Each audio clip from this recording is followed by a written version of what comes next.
Salut à toi et bienvenue sur la chaîne YouTube Charlie Crypto. Aujourd'hui, on va parler des tokenomics. On va comprendre les bases, l'essentiel, on va démystifier tout ça pour que tu puisses investir sereinement dans un token qui a une bonne tokenomic. Déjà, qu'est-ce que, de manière générale, la tokenomic? La tokenomic, c'est composé de deux mots, token, économie. Donc, c'est l'économie même du token au sein d'un protocole. Ça veut dire qu'un coin ou un token, alors déjà un token et un coin ne sont pas la même chose. Un coin un token est un coin d'infrastructure qui a pour but de sécuriser un réseau, principalement entre autres, et un token est lui un jeton construit sur une blockchain, sur un écosystème. Exemple, Ethereum est un coin, Bitcoin est un coin, c'est un coin d'infrastructure. Il a pour but de sécuriser la blockchain en tant que telle. Bien qu'il ait aussi pour but, par exemple, de réserve-valeur, d'échange ou de valider les transactions sur d'autres applications.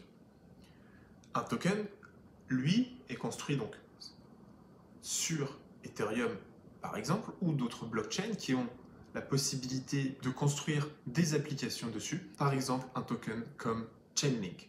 Le link est un token. Il n'a pas pour but de sécuriser même au sein même de la blockchain. Mais des tokens peuvent être utiles en termes de sécurisation du réseau.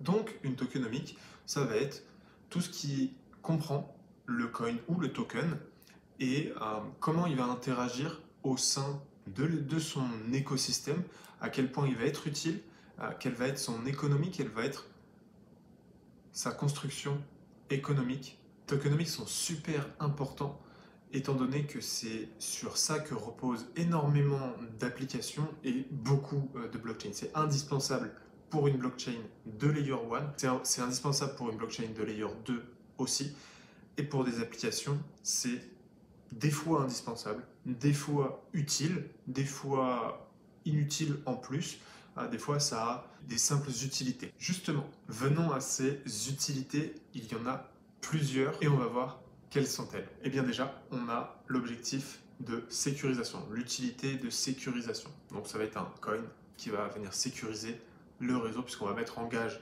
des tokens, de l'argent, en tout cas des tokens, des coins, pour venir sécuriser le réseau. On va avoir des tokens qui sont dits juste, entre guillemets, utilitaires, qui vont venir être utiles au sein même d'un écosystème, au sein même de la validation du réseau dans une application. On a les tokens de gouvernance. Donc les DAO, les Decentralized Autonomous Organization, ont besoin d'un token pour pouvoir faire des votes.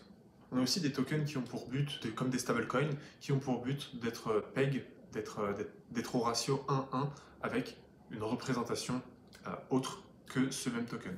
D'accord, mais comment sont créés ces tokens? Alors, déjà, ces tokens, ils sont créés par des smart contracts dans une blockchain, que ce soit Ethereum, que ce soit Solana, que ce soit NIR. En fait, toutes les Layer 1 qui permettent la construction, enfin, la création de smart contracts vont créer des DApp, vont pouvoir créer leur tokenomic. Ça ne veut pas dire qu'une DApp a forcément besoin d'un token si elle est utilisée au sein même d'une blockchain, puisqu'elle utilise la sécurisation et elle va venir utiliser les frais de transaction de la blockchain sous-jacente sur laquelle elle a été créée. Ça ne veut pas dire qu'elle a besoin d'un token. Elle peut avoir besoin d'un token juste pour de la gouvernance, mais elle peut avoir besoin d'un token pour différentes choses. On va voir ça ensuite. Comment sont distribués les tokens? Donc ils vont être distribués par les airdrops. En ce moment, c'est beaucoup à la mode.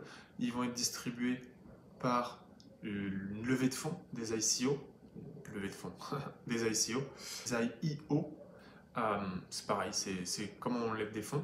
Par une distribution, la team va au fur et à mesure, donc c'est pareil, c'est bloqué dans des smart contracts, tous les 6 mois va libérer un certain pourcentage d'émissions de tokens pour pouvoir se rémunérer.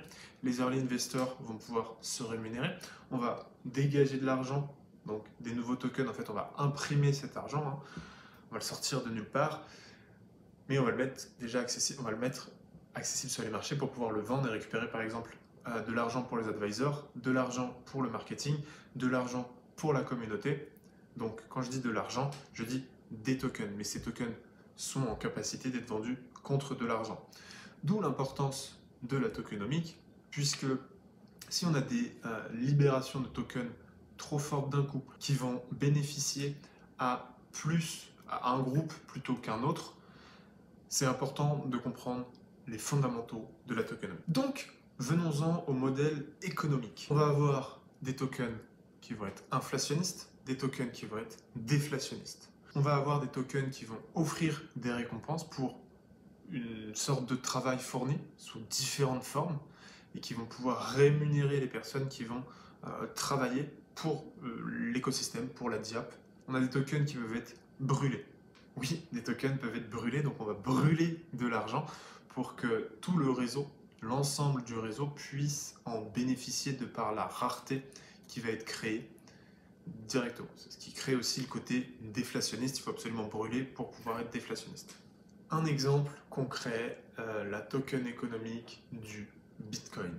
Le Bitcoin, il y en a 21 millions en circulation qui seront libérés. Donc c'est ce qui crée tous les 4 ans le halving et ça permet de le rendre inflationniste, mais de moins en moins inflationniste, qui va créer de la rareté. Il y a des récompenses pour les mineurs. Comment analyser une tokenomique? Déjà, la vraie question qu'il faut commencer par se poser, c'est y a-t-il réellement besoin d'un token dans ce protocole? Je dis protocole parce que sur une blockchain, il y a forcément besoin d'incentives pour que les validateurs puissent sécuriser le réseau. Pour l'analyse de la tokenomique, on va regarder quand et comment a eu lieu la distribution, où est-ce qu'on en est dans cette phase de distribution des tokens, donc est-ce qu'on en est au premier token distribué ou est-ce qu'on en est au centième et est-ce que c'est le dernier? Jusqu'à quand ça va durer et quels sont les releases, donc les relâchements de tokens qui sont à venir prochainement. Quelle est l'utilité du token? On doit pouvoir répondre à cette question. Comment va fonctionner le token? Dans quelle mesure il va être échangé? Avec quelle intensité? Avec quelle vélocité il va devoir être utile à l'écosystème? On comprend bien que si on a une DAO qui a pour but de représenter un nombre de parts d'actions dans lequel je vais pouvoir voter au sein même du protocole, on comprend bien qu'il n'y aura pas un échange économique qui va faire en sorte que le token en lui-même va prendre de la valeur, puisqu'il n'a fondamentalement une utilité que de gouvernance, d'utilité de vote qui est très utile et indispensable pour des écosystèmes, qui permet la décentralisation du pouvoir, mais qui n'a pas pour objectif de prise de valeur, mais non plus d'échange ni de sécurisation du réseau.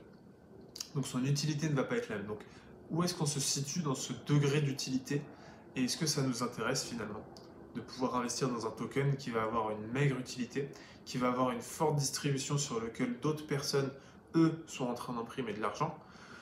Est-ce que même avec cette distribution, avec ce flux d'argent qui va être distribué, qui va être mis sur le marché, est-ce que ça nous intéresse? Est-ce que les risques sont assez grands? Est-ce qu'il y aura assez d'acheteurs pour venir couvrir toutes ces ventes? C'est toutes ces questions-là qu'il faut aller chercher, qu'il faut aller creuser. Si c'est des questions qui te sont un peu floues, que tu as du mal à aller trouver les informations, et quand on te dit de Dior et de faire tes propres recherches, tu as du mal, je t'invite à cliquer sur le lien sous la vidéo.